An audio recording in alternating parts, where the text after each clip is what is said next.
श्री राहुल गांधी जी।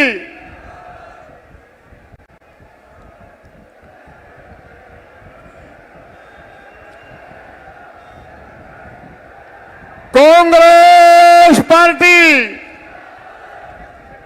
आप सबका आभार मैं निवेदन करूंगा। मंच पर जितने भी नेता हैं, मंचासीन सभी अपना अपना स्थान ले लें कृपया। मंचासीन सभी नेता अपना अपना स्थान ले लें और मैं निवेदन करूंगा, इस असंध हल्के की जन जन की दिल की धड़कन, आप सबके प्यारे 36 बरादरी को साथ लेकर चलने वाले नेता, आपके हर दिल अजीज भाई शमशेर सिंह गोगी जी से वो आए और श्री राहुल गांधी जी का स्वागत करें और आपसे वोट की अपील करें। श्री शमशेर सिंह गोगी जी।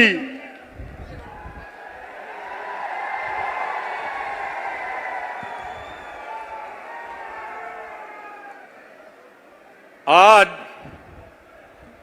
देश के सबसे बड़े नेता, हमारे अपने प्रिय नेता श्री राहुल गांधी जी असंध में आए हैं और असंध की जनता पे जो विश्वास यहां से इस इलेक्शन की कैंपेन का शुरुआत करके उन्होंने किया है, उसके लिए असंध की जनता की तरफ से मैं उनका आभार व्यक्त करता हूं। आप सबने राहुल जी का विश्वास जो है उसको कायम रखना है और पूरे हरियाणा के अंदर हाथ के पंजे को अपना कैंडिडेट मान के हाथ के पंजे को जिताना है।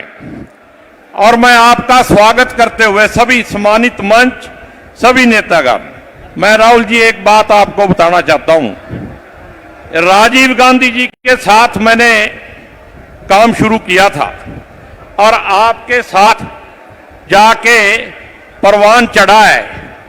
मैंने कांग्रेस की सेवा किया, उसका आपने मुझे अवार्ड दिया है, रिवार्ड दिया है, उसके लिए भी मैं आपका धन्यवाद करता हूं और असंध की धरती पे आपका बहुत बहुत स्वागत करता हूं। असंध के लोग आज आपके प्यार में यहां खड़े हैं और पूरे हरियाणा के लोग आपके साथ चलेंगे।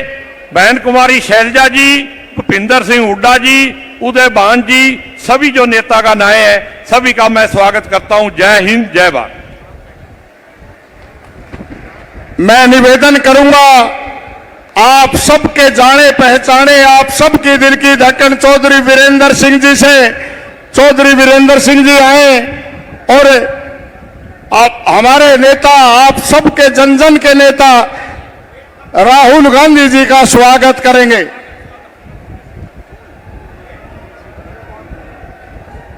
इस देश के महानायक, जिसके पीछे इस देश के युवा, इस देश की महिलाएं और इस देश का कमेरा वर्ग, किसान जिस तरीके से जुड़ा है, वो प्रतीक बन गए हैं इस देश के भविष्य के महानायक राहुल गांधी जी। बीच में हरियाणा प्रदेश कांग्रेस के अध्यक्ष उदय भान जी, हमारे विपक्ष के नेता भूपेंद्र सिंह जी और हमारी बहन, और एक बड़ी राजनीतिक सोच के साथ जो कई बार नेतृत्व किया है, चाहे सिरसा का लोकसभा है और चाहे अंबाला का, बहन शैलजा जी और मंच पे बैठे अनेक नेतागण और यहां से चुनाव लड़ रहे हर करीब करीब के क्षेत्र से आए कांग्रेस के प्रत्याशी और मेरे सामने बैठे इस हरियाणा की तकदीर और तस्वीर बदलने के लिए इंतजार कर रहे ये मेरे हजारों साथी कि 5 तारीख कब आए और कब हम फैसला करें कि कांग्रेस की सरकार हम हरियाणा के अंदर देने जा रहे हैं। मैं आपको सिर्फ इतना ही कहूंगा कि भारतीय जनता पार्टी हरियाणा की जनता को पहले धर्म के नाम लेके, जब उसमें उनको कामयाबी नहीं मिली तो समाज को बांटने के लिए अनेक ऐसे परिवर्तन किए गए जिससे कि हरियाणा की जनता बंटे, क्योंकि काम के तो उनके वोट नहीं है। वो दूसरा रास्ता उन्होंने यही अख्तियार किया कि कोई ऐसा हम इंतजाम करेंगे, हरियाणा की जो सदियों पुराना हमारा भाईचारा है, हमारा आपस में सद्भाव और प्रेम है, सहिष्णुता की हमारी हमेशा नीति रही है, उस समाज को बांटने का काम उन्होंने करने की कोशिश की। लेकिन मैं आप सब भाइयों को बधाई देता हूं कि भाई शमशेर सिंह गोगी जो पिछली बार चुनाव जीते थे कांग्रेस से, उनकी कार्यशैली से और उनको आगे बढ़ाने की नीयत से उनको दोबारा चुनाव में विजयी बनाने के लिए आप यहां बड़ी तादाद में आए हैं। और ये इस बात का प्रतीक है राहुल जी, ये चुनाव क्षेत्र ऐसा है जिसमें हर बिरादरी की, किसी की 10,000, किसी की 15,000, किसी की 20,000, किसी की 25,000, ऐसा असंध का चुनाव क्षेत्र है जो हमारी अनेकता में एकता का प्रतीक है। इसलिए आपसे ये गुजारिश है कि राहुल जी के नेतृत्व में हरियाणा में जो चुनाव होगा वो हरियाणा का नेतृत्व राहुल जी के लिए एक शक्ति के रूप में इस देश में, इस राजनीति के अंदर भावी परिवर्तन करने के लिए, और जो ताकतें हमारे सद्भाव को तोड़ना चाहती हैं, हमारे भाईचारे को तोड़ना चाहती हैं, उनको करारी हार देंगे आप, ये मेरा विश्वास है। धन्यवाद। धन्यवाद चौसर। मैं निवेदन करूंगा हरियाणा के दिल की धड़कन आप सबकी नेता बहन कुमारी शैलजा जी से वो आए और आपसे वोट की अपील करें। श्री राहुल गांधी जी का स्वागत भी करेंगे बहन कुमारी शैलजा जी।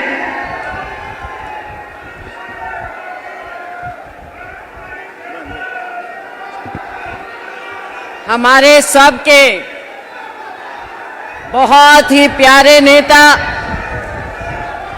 बहुत ही आदरणीय लोकसभा में नेता प्रतिपक्ष, हमारे पूर्व अध्यक्ष माननीय श्री राहुल गांधी जी, मंचासीन हमारे सभी सम्मानित नेतागण, श्री भूपेंद्र सिंह हुड्डा जी, श्री उदय भान जी, श्री चौधरी बीरेंद्र सिंह जी, यहाँ से हमारे बहुत ही लोकप्रिय प्रत्याशी शमशेर सिंह गोगी जी, हमारे अन्य सभी सम्मानित मंचासीन साथीगण, मीडिया के हमारे साथी, और यहाँ पर इतना बड़ा, इतना भारी जन सैलाब, मेरे सभी बहुत ही सम्मानित बुजुर्गों, मेरी बहुत ही प्यारी प्यारी बहनों और नौजवान साथियों, ज्यादा समय नहीं लूंगी।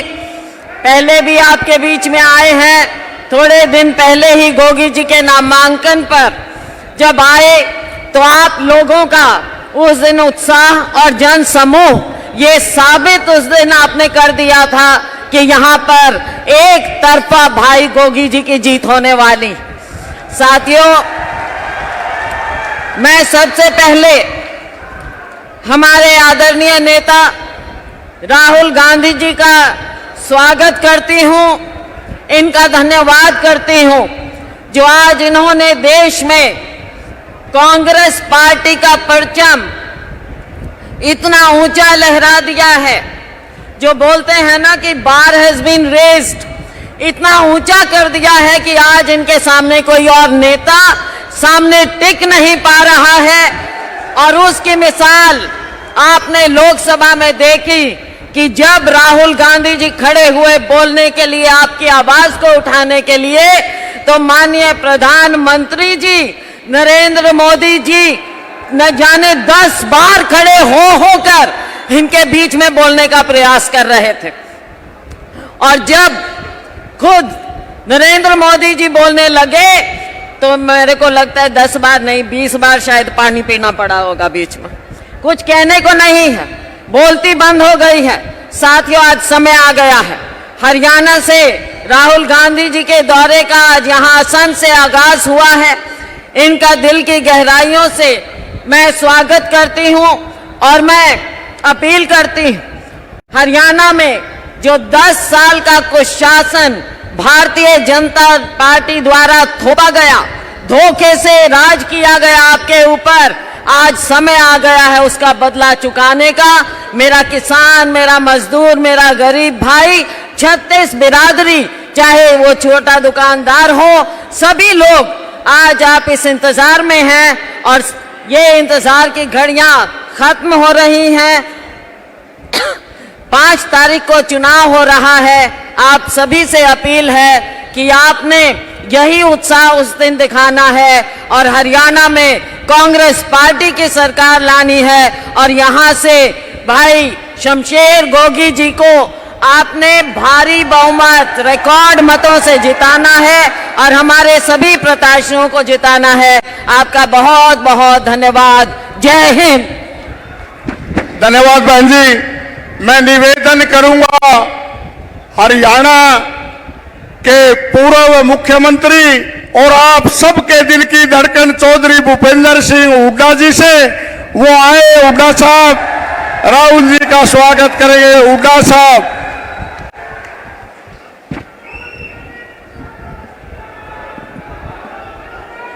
भारत के सर्वमान्य नेता, हमारे सबके नेता श्री राहुल गांधी जी, जो आज विपक्ष के नेता हैं और एक बहुत मजबूती से लोगों की आवाज हर मुद्दे पे उठा रहे हैं।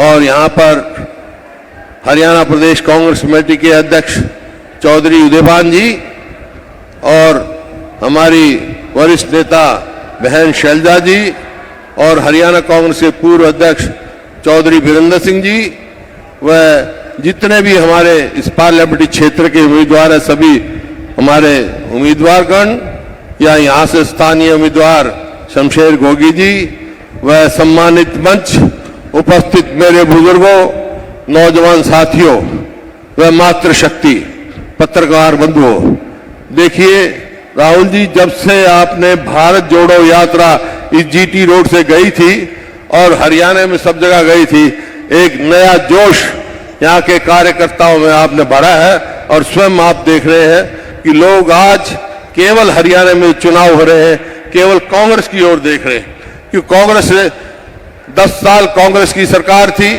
10 साल इनकी सरकार थी। लोगों ने तौल के देख लिया, इस सरकार ने हरियाणा को पछाड़ने का काम किया है। बातें बड़ी बड़ी करते हैं। कल प्रधानमंत्री जी भी आए थे गुवाना में, कहा कि हरियाणा सरकार 24 फसलों का एमएसपी दे रही है। अरे 24 तो फसल ही नहीं होती हरियाणा में। फसल, जिन फसल कभी हुई नहीं हरियाणा में, उनकी भी गिरावट कर रहे हैं।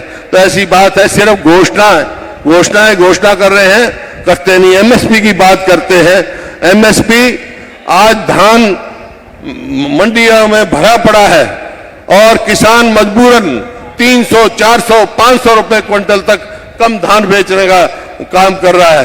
कहां गई इनकी एमएसपी गारंटी?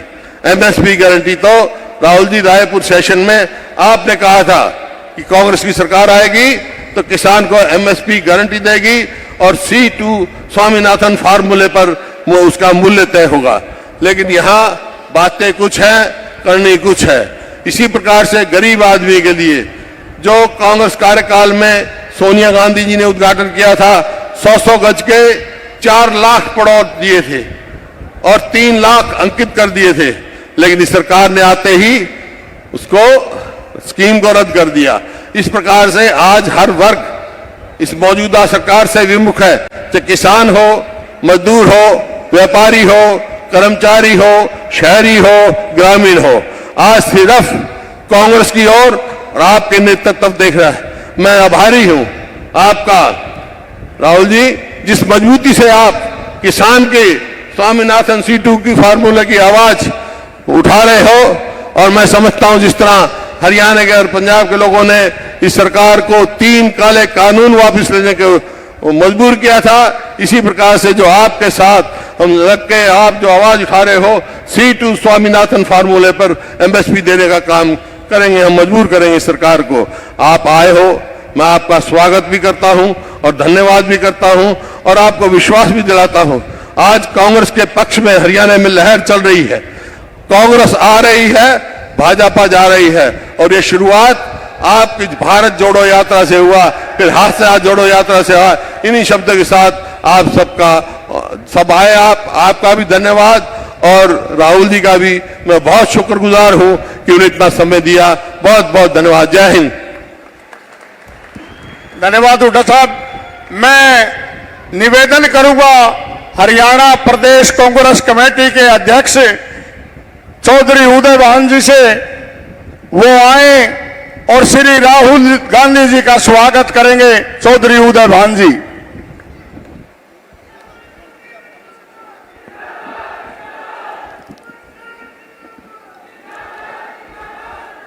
लोकसभा में प्रतिपक्ष के नेता पूर्व अध्यक्ष परम आदरणीय श्री राहुल गांधी जी, हमारे हरियाणा प्रदेश के लोकप्रिय नेता पूर्व मुख्यमंत्री आदरणीय चौधरी भूपेंद्र सिंह हुड्डा जी, ऑल इंडिया कांग्रेस कमेटी की महासचिव, हमारे इस प्रदेश की बहुत ही सम्मानित वरिष्ठ नेता सिरसा से सांसद आदरणीय बहन कुमारी शैलजा जी, हमारे बीच में उपस्थित पूर्व केंद्रीय मंत्री और पूर्व PCC प्रेसिडेंट प्रदेश के वरिष्ठ नेता चौधरी वीरेंद्र सिंह जी, आपके असंध से बहुत ही आपके हरमन प्यारे नेता, आपके सुख दुख के साथी, यहां से पिछली बार भी आपने विधायक बनाया आदरणीय श्री शमशेर सिंह गोगी जी, हमारे बीच में सभी उपस्थित सभी सम्मानित मंच और मेरे सभी सम्मानित पूजा के बुजुर्गों, नौजवान दोस्तों, मेरी सभी माताएं बहनें, काफी समय से आप इंतजार कर रहे हैं। सबसे पहले मैं धन्यवाद करना चाहूंगा और आभार प्रकट करना चाहूंगा माननीय श्री राहुल गांधी जी का, हरियाणा प्रदेश कांग्रेस कमेटी की तरफ से उनका हार्दिक अभिनंदन करता हूं, मैं उनका हार्दिक स्वागत करता हूं। आज वो हमारे बीच में हमारा मार्गदर्शन करने के लिए, हमारा उत्साह वर्धन के लिए, अपना अपील करने के लिए वोट के आए हैं। आदरणीय राहुल गांधी जी, जो इस देश के आज दलित के, पिछड़े के, अल्पसंख्यक के, किसान के, मजदूर के, गरीब आदमी के आज एक तरह से आवाज बनकर के सारे देश में जो उभरे हैं और उन्होंने जिस तरह से सारे मुद्दे जनता के सामने रखे हैं, आदरणीय राहुल गांधी जी का मैं बार बार नमन करते हुए आप हरियाणा प्रदेश की धरती पर पधारने पर उनका हार्दिक स्वागत करता हूं। और आपसे केवल चंद शब्दों में ये निवेदन करना चाहूंगा, आज समय आ गया है आपको निर्णय लेने का। आज तराजू आपके हाथ में है। आज आपने देखना है कि किस तरह से किसानों को 13 महीने तक यहाँ पर बैठा रहा, किस तरह से सड़कों पर उनको किस तरह से अपमानित होना पड़ा, किस तरह से उनको तरह तरह से अपमानित करने का काम किया गया। आपके ही इसी करनाल में इन्हीं पूर्व मुख्यमंत्री खट्टर जी ने कहा था कि किसान बगैर सर फूटे एक भी नहीं जाना चाहिए। आज 700 से ज्यादा जो किसानों ने अपने प्राणों का बलिदान दिया है, आज वो आपके फैसले की तरफ देख रहे हैं। मैं आपसे कहना चाहूंगा, आज आपको वोट की चोट से बदला चुकाना है। हमारी उन महिला पहलवानों के लिए जो मजबूर हुई थी अपने न्याय के लिए जंतर मंतर पर बैठने के लिए, उनको न्याय नहीं मिला। सुप्रीम कोर्ट के इंटरवेंशन से उनकी FIR दर्ज की गई। आज आवश्यकता है पूछने की कि हरियाणा हिंदुस्तान में नंबर 1 बेरोजगारी में क्यों है?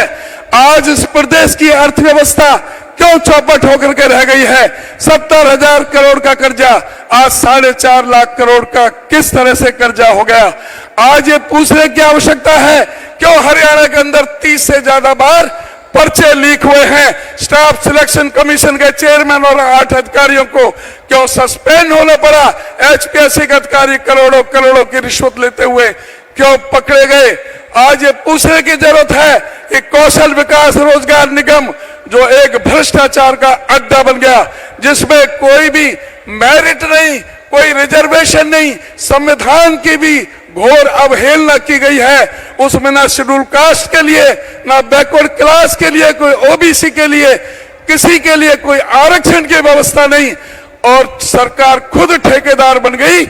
सरकार उन हमारे नौजवानों का शोषण कर रही है। आज उनका जवाब लेने की जरूरत है। आज जवाब लेने की जरूरत है कि परिवार पहचान पत्र को हथियार बना करके क्यों इस प्रदेश के 9.5 लाख गरीबों के बीपीएल कार्ड काटे गए। आज सवाल पूछने की जरूरत है क्यों 4.25 लाख बुजुर्गों की पेंशन काटने का महापाप इस सरकार ने किया है। इस सरकार को उखाड़ फेंकने का समय आ गया है। ये दलित विरोधी है, संविधान के विरोधी है। कौशल विकास रोजगार निगम में कोई संविधान का ख्याल नहीं किया गया। आज स्कूलों की और शिक्षा की पूरी बुरी हालत कर दी है। शिक्षा में आज भी 45,000 पद खाली पड़े हैं। स्वास्थ्य में 60% पद खाली पड़े हैं। 4800 स्कूल इन्होंने मर्ज कर दिए, 498 स्कूल बंद कर दिए। उन स्कूलों में इस प्रदेश का गरीब, दलित, पीड़ित, शोषित, उपेक्षित, सर्वहारा वर्ग का वो बच्चे स्कूल में पढ़ते हैं जिनके माँ बाप सक्षम नहीं है प्राइवेट स्कूलों में पढ़ाने के लिए। ये गरीबों के विरोधी की सरकार है। इसको उखाड़ फेंकने का समय आ गया है। इन्हीं शब्दों के साथ मैं आप सबकी तरफ से दोबारा राहुल जी का बहुत बहुत धन्यवाद करता हूं। इससे पहले राहुल जी आपके बीच में आए, मैं चाहूंगा कि जो हमारे इस पार्लियामेंट से जो हमारे बीच में जो कैंडिडेट यहाँ पर अभी जो कैंडिडेट जो हमारे बीच में बैठे हुए हैं उनका एक इंट्रोडक्शन और सभी एक एक करके यहाँ आएंगे, तो राहुल जी के साथ फोटो खिंचवाएंगे। उसके बाद में आगे की कार्रवाई होगी। मैं अनुरोध करूंगा सबसे पहले तो आप भी के विधायक आदरणीय श्री शमशेर सिंह गोगी को वो आगे यहाँ आ जाएं। हमारी बहन करनाल से सुमिता सिंह जी जो पार्टी के हमारी कैंडिडेट हैं वो आगे आ जाएं। और इंद्री से हमारी साथी राकेश कंबोज वो भी आगे आ जाएं। और हमारी नीलोखेड़ी से हमारे कैंडिडेट श्री धर्मपाल गोंदर वो भी आगे आ जाएं। सफीदों से हमारे बीच में सुभाष देशवाल जी यहाँ पर उपस्थित हैं, वो भी आगे आ जाएं। पानीपत सिटी से वीरेंद्र शाह और बुल्ले शाह वो भी सामने आ जाएं। और पानीपत रूरल से सचिन कुंडू वो भी हमारे इसमें सामने साथ में आ जाएं। और इस तरह से श्री बलबीर वाल्मीकि जी वो भी सभी आ जाएं।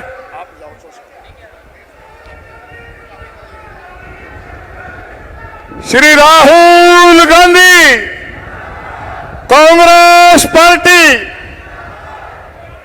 Shri Rahul Gandhi Congress party, Congress party. मैं निवेदन करूंगा शमशेर सिंह गोगी जी से वो स्वर्गीय श्री राजीव गांधी जी की तस्वीर देकर के राहुल गांधी जी को वो भेंट कर रहे हैं।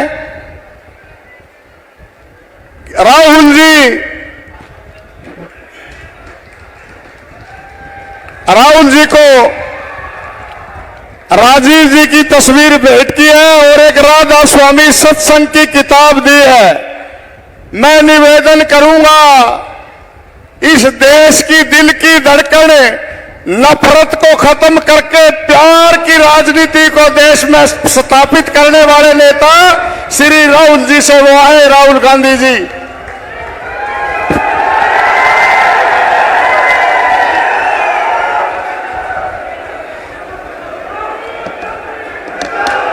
उदय भान जी, भूपिंदर सिंह हुड्डा जी, कुमारी वीरेंद्र सिंह जी स्टेज पे कांग्रेस पार्टी के सीनियर नेता, हमारे प्यारे कार्यकर्ता जिनको मैं आजकल बब्बर शेर कहता हूं, भाइयों और बहनों, प्रेस के हमारे मित्रों, आप सबका यहां बहुत बहुत स्वागत, नमस्कार। कैसे हैं आप?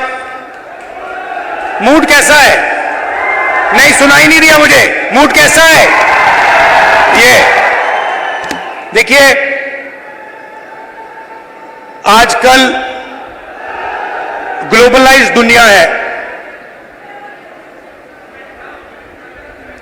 सारे के सारे देश हवाई जहाज से, टेक्नोलॉजी से जुड़े हुए हैं। कुछ दिन पहले मैं अमेरिका गया।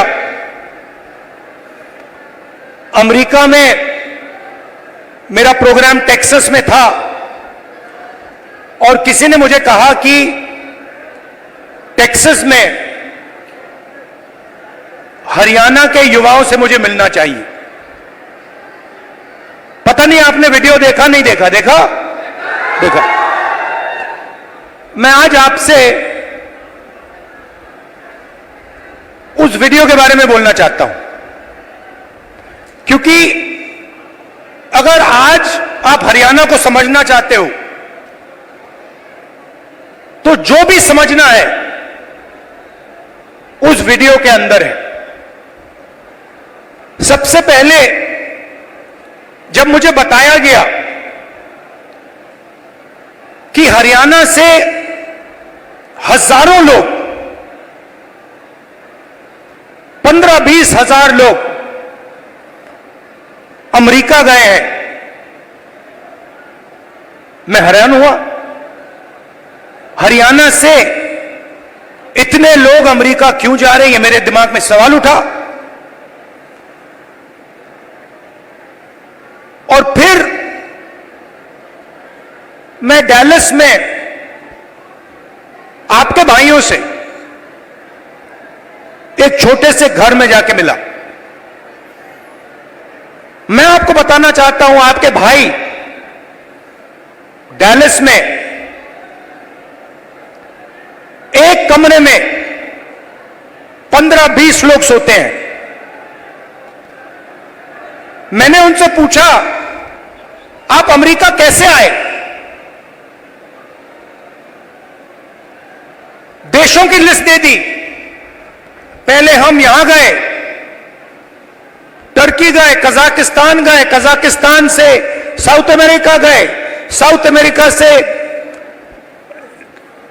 एक के बाद एक, एक के बाद एक, एक के बाद एक हम दूसरे देशों से निकले और फिर हम पैनामा के जंगलों से निकलकर अमेरिका में गए। अमेरिका में हमें रोका गया, पकड़ा गया और अब हम अमेरिका में हैं। रास्ते की कहानी बताई राहुल जी। रास्ते पे माफिया के लोगों ने एक बार नहीं, अनेक बार हम सबको लूटा। हम समुद्र में से निकले, जंगलों में से निकले, पहाड़ों में से निकले।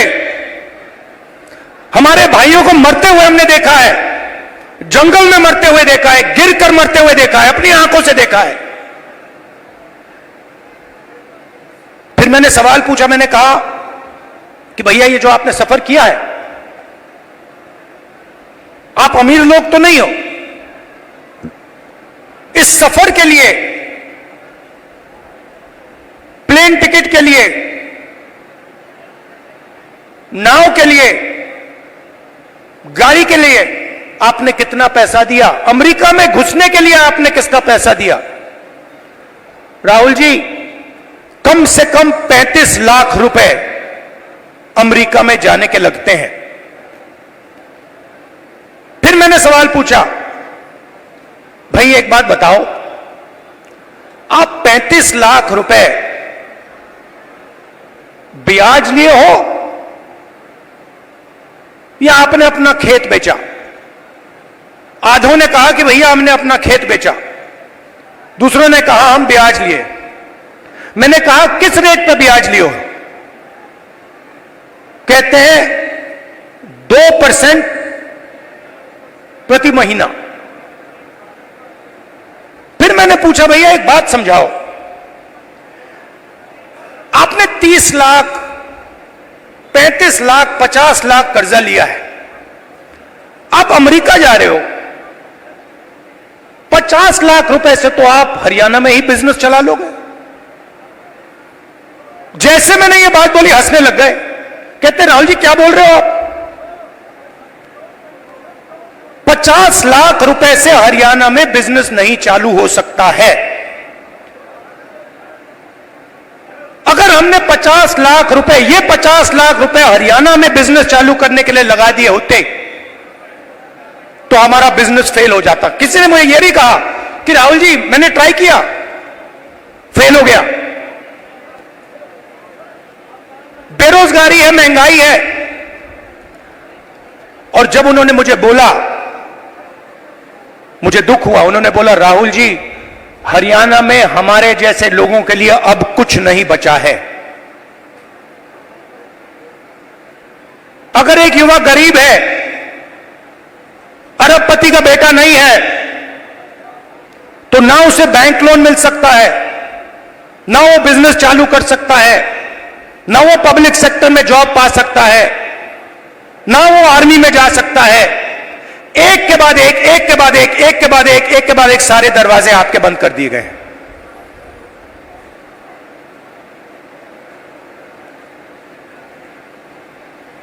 मैं जब उस घर से निकला,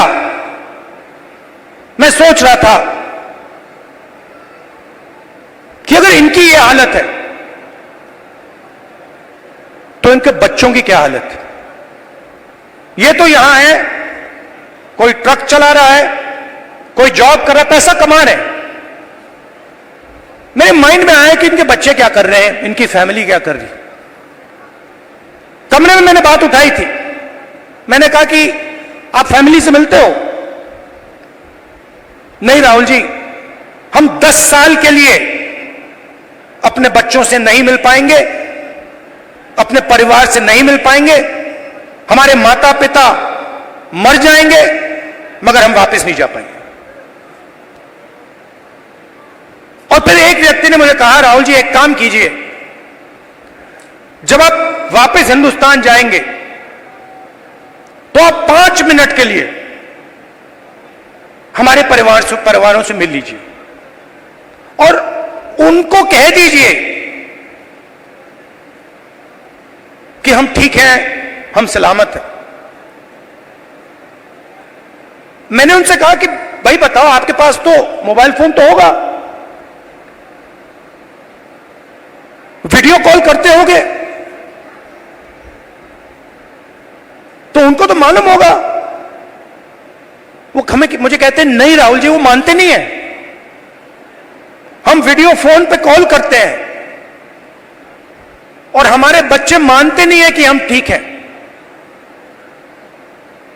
अजीब सी बात है। फिर मैं करनाल गया सुबह 4 बजे, कि मैं चाहता था कि मीडिया वाले ना पकड़ लें मुझे, तंग करते हैं। मैंने इनको मित्रों कहा, मतलब ये है अदानी के मित्र, अंबानी के मित्र।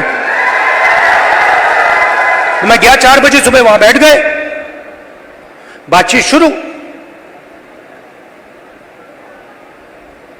एक मेंबर परिवार का यूएस में वीडियो कॉल चल रहा है, 6-7 लोग उस साइड डैलस में बैठे हैं, 20-25 लोग परिवार यहां बैठे हैं। मैं सोच रहा हूं ये हो क्या रहा है। और फिर छोटा सा बच्चा दौड़ता हुआ वो कंप्यूटर के पास जाता है, कंप्यूटर को ऐसे पकड़ता है और इतनी जोरों से चीखता है कि मैंने मतलब शायद अपनी लाइफ में ये चीख नहीं सुनी। कांपता हुआ चीखता है, पापा पापा पापा वापस आओ। और पिता कुछ नहीं कह पाता है।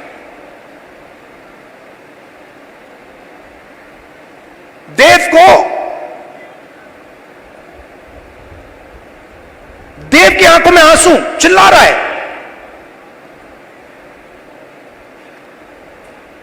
और पिता हजारों किलोमीटर दूर मुस्कुराने की कोशिश कर रहा है, नहीं मैं ठीक हूं। किसी ने कहा बच्चा इमोशनल हो गया। मैंने माइंड में सोचा कि इमोशनल हो गया, इसके हर रोज सीने में छुरे लग रहे हैं। इमोशनल शब्द का क्या मतलब है? वो अपने पिता को 10 साल के लिए नहीं देखेगा, छू नहीं पाएगा, गले नहीं लग पाएगा। क्यों?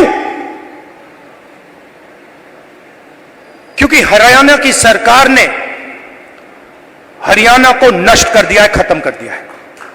वो देव की चीखें नहीं थी, वो हरियाणा के हर युवा के चीखें हैं। और जब वो बोल रहा था, मैं सोच रहा था कि इलेक्शन सब कुछ ठीक है, मगर हरियाणा में जो लाखों बच्चे इस प्रकार से रो रहे हैं, चीख रहे हैं, कांग्रेस पार्टी का काम उनके आंसू को पोंछने का है, उनके चीखों को बंद करने का है।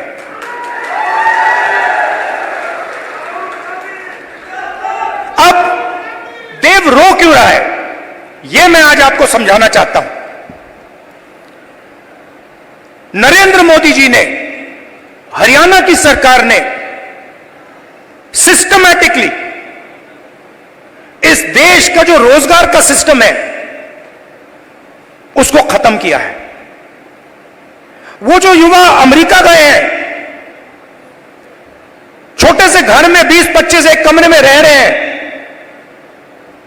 एक वहां पे था जिसको एक्सीडेंट हो गया, चल नहीं पा रहा है। उसकी मां मुझे कहती है, राहुल जी मैं तो बेटे से मिलना चाहती हूं।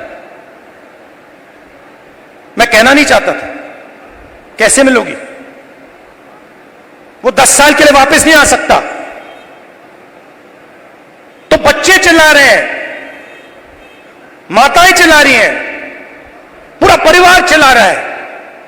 क्यों? क्योंकि हरियाणा में रोजगार नहीं। नरेंद्र मोदी क्या करते हैं? काले कानून लाते हैं। जो है आपके पास, जो आप पूरे देश को देते हो, वो भी छीनने की कोशिश करने हैं। कल मैं जम्मू कश्मीर गया, वहां पे कंप्लेंट आ रही है, भैया हमारा सेब का पूरा बिजनेस ठप हो गया, अदानी जी को दे दिया है। हिमाचल में सेब का बिजनेस अदानी को जाता है, यहां पे आपको सही दाम नहीं मिलता है, स्टोरेज कंटेनर उनके। सारी की सारी प्लानिंग 10-15 लोगों के लिए होती है। हरियाणा के किसानों का कर्जा माफ नहीं होगा, आपको सही एमएसपी नहीं मिलेगी, मगर 25 अरबपतियों का 16 लाख करोड़ रुपया कर्जा माफ होगा।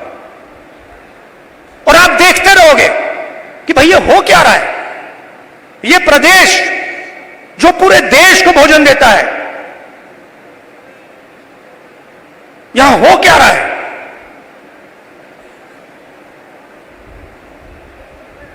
हरियाणा में ड्रग प्रॉब्लम है। उन्होंने मुझे बताया कि राहुल जी हरियाणा में ड्रग प्रॉब्लम बढ़ती जा रही है। गुजरात में अदानी के पोर्ट में हजारों किलो ड्रग्स पाया जाता है। आपने देखा 3000 किलो हेरोइन उनके पोर्ट में पाया जाता है। किसी को सजा हुई? मीडिया में लिखा? एक शब्द नहीं। एयरपोर्ट उनको चले जाते हैं, पोर्ट्स उनको चले जाते हैं। मोबाइल फोन चलाओ, जेब से पैसा उनको जाता है। सड़कों पे चलो, जेब से पैसा उनको जाता है। हवाई जहाज में जाओ, खरीदो, सारा का सारा उनके हाथ में। आपके लिए क्या गलत जीएसटी नोटबंदी। क्यों? क्योंकि छोटे व्यापारियों को, स्मॉल मीडियम साइज बिजनेसेस की हत्या करनी है, खत्म करना है। क्यों? क्योंकि 10-15 लोग चाइना का माल हिंदुस्तान में बेचना चाहते हैं, बनाना नहीं चाहते। जो आप काम करते हो, जो छोटे बिजनेस वाले करते हैं, हाथ से बनाते हैं, वो नहीं करना चाहते। जो हिंदुस्तान में बनाता है उसको खत्म करना चाहते हैं, और चाइना का माल हिंदुस्तान में बेचना चाहते हैं। लिस्ट निकालिए कंपनियों की,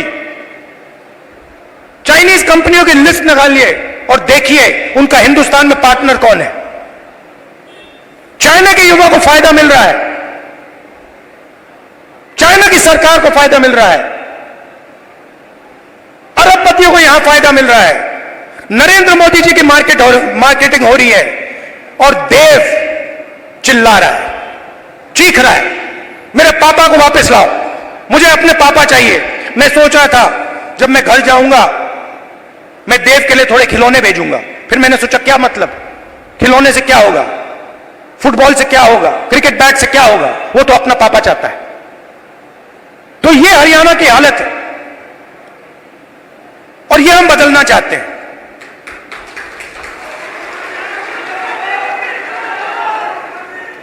यहां पे स्टेज पे पुनिया जी बैठे हैं, कहां है ये और इनके जैसे लोग गोल्ड मेडल पाते हैं। मैं इनके जिम में गया, ये 24 घंटा लगे रहते हैं।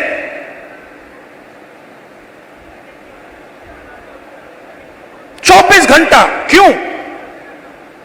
गोल्ड मेडल चाहिए। क्यों?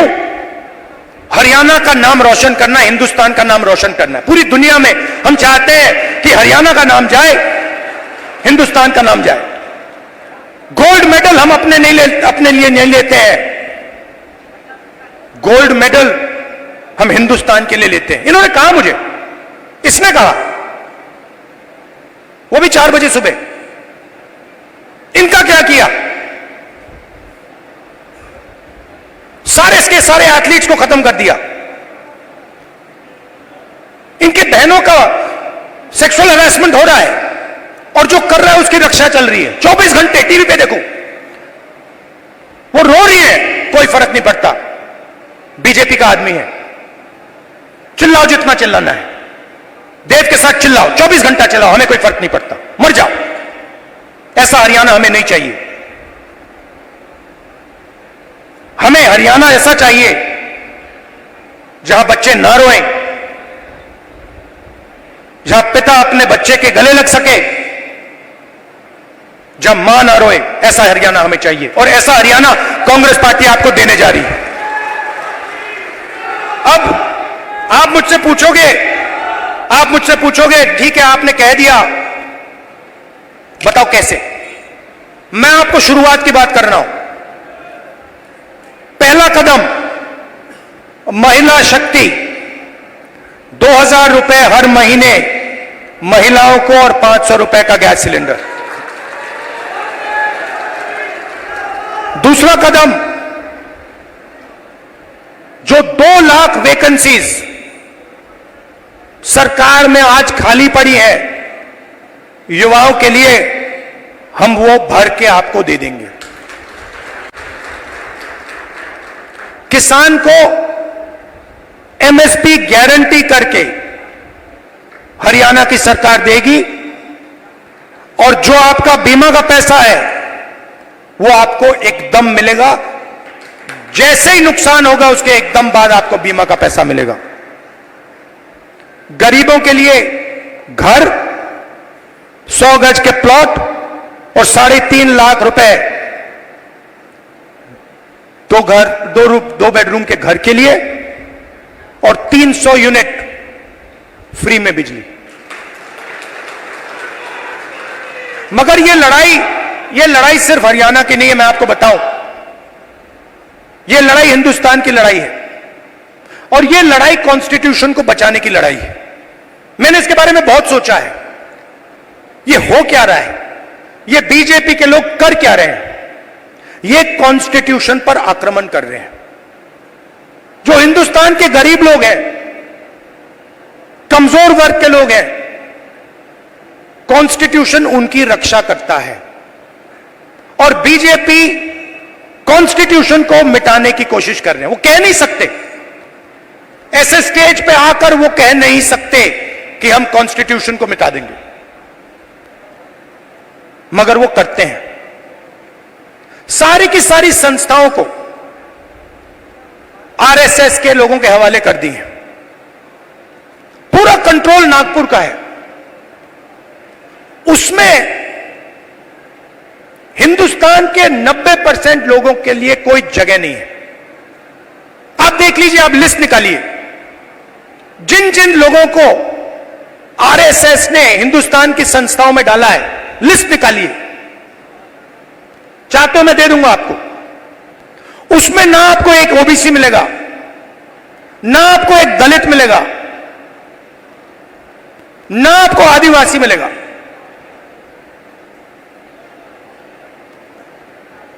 तो खोखला कर रहे देश को। इलेक्शन कमीशन में अपने लोग, ब्यूरोक्रेसी में अपने लोग, मीडिया में अपने लोग, इंटेलिजेंस सर्विसेज में अपने लोग, और 90% हिंदुस्तान के लिए कुछ नहीं। इसलिए हमने चुनाव में जाति जनगणना की बात की। हिंदुस्तान में किसकी कितनी आबादी है, यह हम जानना चाहते हैं। अब इसमें कोई गलत बात तो नहीं है। जैसे चोट लगती है, आपको पैर में चोट लगती है, डॉक्टर कहता है भैया एक्सरे कराओ, चेक कराओ।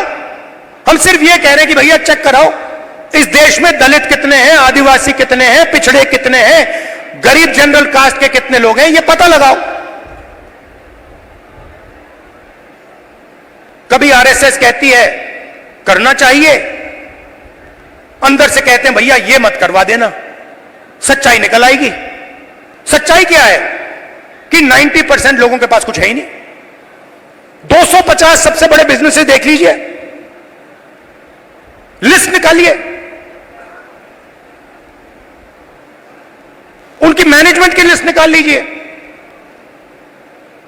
उनके सीईओज की लिस्ट निकाल लीजिए, ओनरशिप जिसके हाथ में, उनकी लिस्ट निकाल लीजिए। आपको उसमें एक ओबीसी, एक दलित, एक आदिवासी मिल जाए तो मुझे बता देना, मैं उसको अभी भी ढूंढ रहा हूं। कॉर्पोरेट इंडिया में 90% हिंदुस्तान का एक भी व्यक्ति नहीं है। गरीब जनरल कास्ट भी वहां आपको नहीं दिखेगा। सिलेक्ट लोग हैं। अदानी जी का बिजनेस है,